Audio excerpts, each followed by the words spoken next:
আসসালামু আলাইকুম ভিউয়ার্স, আপনারা কেমন আছেন? আমি অনেক ভালো আছি। আপনাদের জন্য নিয়ে আসলাম নতুন একটি রান্না। সেই রান্নাটি হচ্ছে ট্যাংরা মাছের চচ্চড়ি। এইটা রান্না করার জন্য প্রথমে আমি একটি ফ্রাইং প্যানে তেল গরম করে নিব। মাছগুলো হালকা ভেজে নেব। মাছগুলো আমি হলুদ এবং লবণ দিয়ে মাখিয়ে নিয়েছিলাম।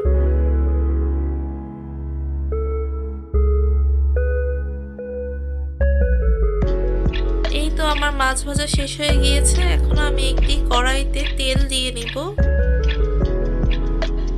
তেল গরম হলে দিয়ে নিব পেঁয়াজ, মরিচ, আদা বাটা, রসুন বাটা।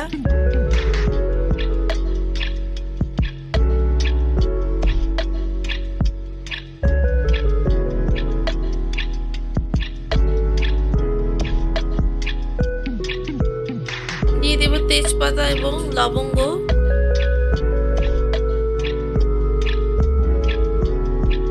একসাথে ভাজা ভাজা করে নিব পেঁয়াজ সাথে মশলাগুলো।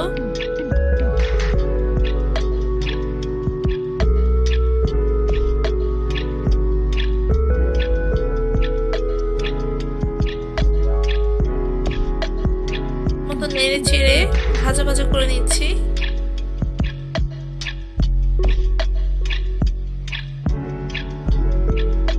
এখন দিয়ে দেব মশলাগুলো।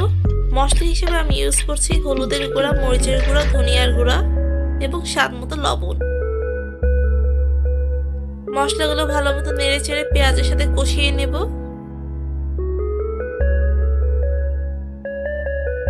এবার কিন্তু অনেক শীত পড়েছে, আর শীতের মধ্যে মজার মজার রান্না খেতে কার না ভালো লাগে বলেন? তাই আমিও আপনাদের জন্য নিয়ে আসছি অনেক ভালো ভালো মজার মজার রান্না। এগুলো অবশ্যই বাসায় রান্না করে খাবেন। এই কনকনে শীতে আপনাদের জন্য রেসিপি বানাচ্ছি এবং নিয়ে আসছি ভিডিও। আর আপনারা অবশ্যই আমার চ্যানেলটি সাবস্ক্রাইব করবেন। সাবস্ক্রাইব করলে অনেক উৎসাহ বেড়ে যায় ভিডিও মেকিং করার জন্য। মশলাটি আমি ভালো মতো কষিয়ে নিচ্ছি, দেখতেই পাচ্ছেন। দিয়ে দিচ্ছি টমেটো কুচি। টমেটো এখন ভালোভাবে মশলার সাথে মিক্স করে নেব। দিয়ে দেব পরিমাণ মতো লবণ। ভালো মতো নেড়ে চেড়ে নিচ্ছি।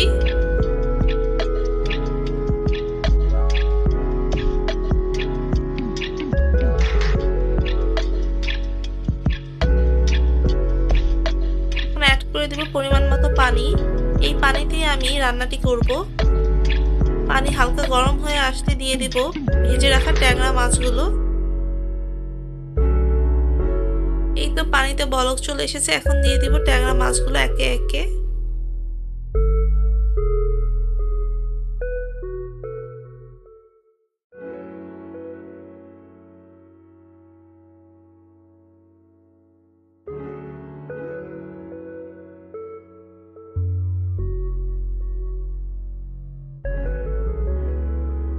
আবারও কিছুটা পানি অ্যাড করে দিব, কারণ আমার রান্না একটু পানি কম হয়ে গিয়েছিল। আপনারা চাইলে একবারেই পানি দিয়ে দিতে পারেন। আমার রান্নার পানি একটু কম হয়ে গিয়েছিল দেখে আমি আবার অ্যাড করে দিয়েছি। এখন দিয়ে দিচ্ছি ধনিয়া পাতা কুচি। এখন 10 থেকে 15 মিনিটের মতো আমি রান্না করব। রান্না করার পরেই তৈরি হয়ে গিয়েছে আমার ট্যাংরা মাছের চচ্চড়ি। চ্যানেলটি ভালো লাগলে অবশ্যই সাবস্ক্রাইব করবেন এবং ভিডিওতে লাইক, কমেন্ট, শেয়ার করতে ভুলবেন না। Thank you.